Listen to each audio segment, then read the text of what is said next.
Low kick defense, this is for a roundhouse kick below hip level. So generally a outside or inside thigh kick. So the important thing to keep in mind here is the majority of the move, the majority of the defense is going to be closing the gap, okay? And when we close the gap, we always close the gap with the head first, okay?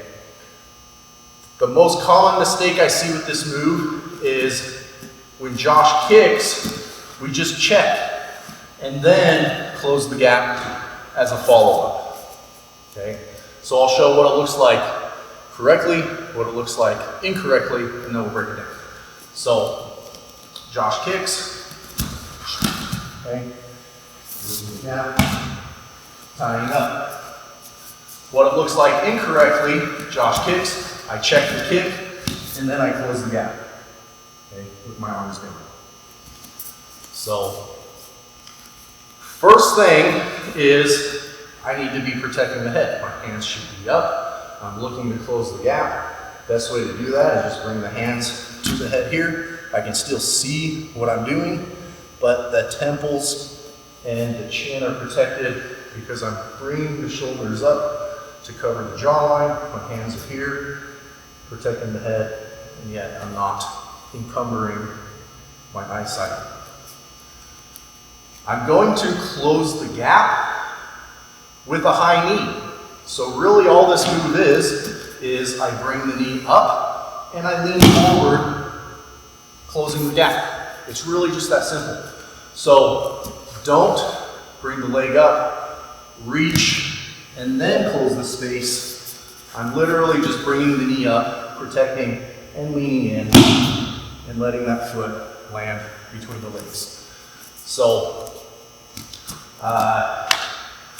it really doesn't matter which leg I have forward. I prefer to be mirror image on him, but he can still kick with either leg, right? So I don't know. He can throw kind of a setup kick here, and those can still be pretty devastating. So whichever side you're comfortable checking with, I would just stick to that side, just for simplicity's sake. If Josh switches his stance, okay, I prefer to go this way, but if you're still comfortable here, that's fine too, okay? So if you want to step with one leg all the time, it's okay. But I prefer to step with the leg in between his, so that's the way I'm going to show it. So how do we know the person's going to kick us? Well, he's either kicked at us before, one way or the other, or he's stepping in, pointing his toes out so that he can torque the hips to follow through with that kick. So if you see someone stepping in like this, that's a giveaway. Okay? It doesn't give you a lot of time, but it's at least something. So Josh steps in, boom. Okay? Don't make the check the primary focus of this move. If you do, you're not going to close the gap with the head effectively. If he kicks and I stay out here, there's going to be follow-up punches, follow-up kicks, and it's going to get ugly. So primary thing means that you get the head inside. Okay? Even if I don't even bring that leg up and Josh kicks at me, okay, if I can get inside of his knee, he can't really kick me, okay? And I'll illustrate this here. Okay? If Josh puts his leg up like this, and I'm inside his knee, okay, I'm just inside his knee, okay? I want you to go ahead and kick me in the thigh here. See, it just doesn't work, okay? I'm inside the kick. And the same goes for punches. If I'm inside his elbow, true, he can punch me. It's going to wrap around and kind of get the back of the head, or he's going to have these little rabbit punches. It just takes the power away. So that's why I say it's 90% close the gap and 10% check the leg. Okay? So The goal of this leg coming up is not to check the shin.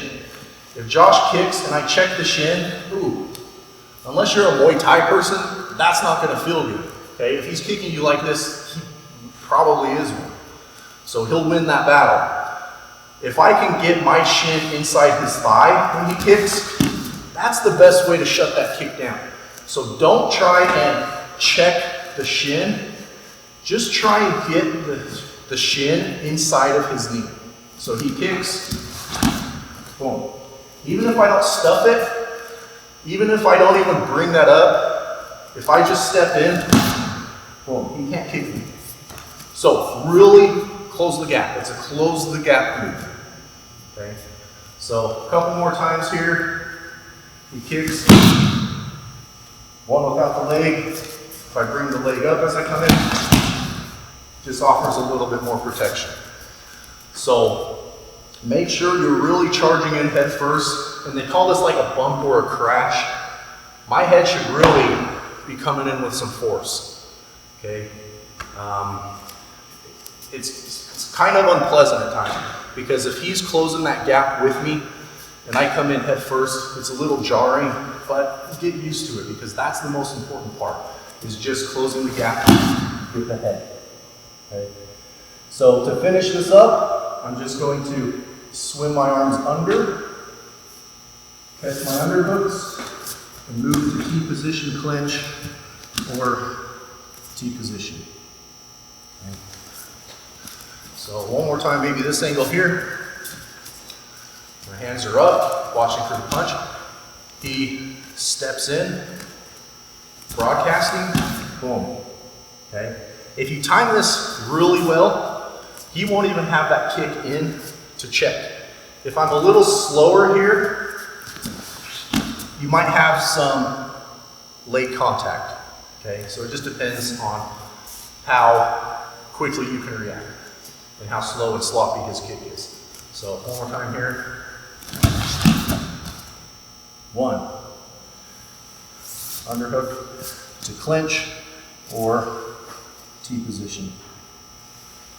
So one note on the leg that's checking, I just want to point the toes towards the leg that's kicking.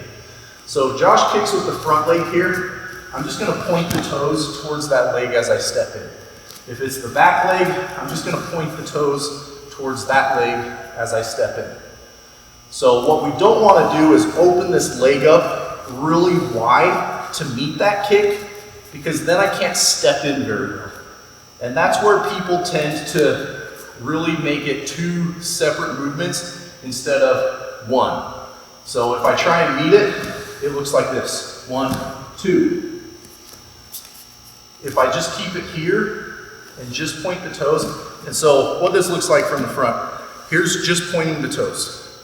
Here's meeting the kick. So don't flare the leg out. Just keep it here. If I flare the leg out, I have to go 1, 2. If I just point the toes, I can go 1. So 1.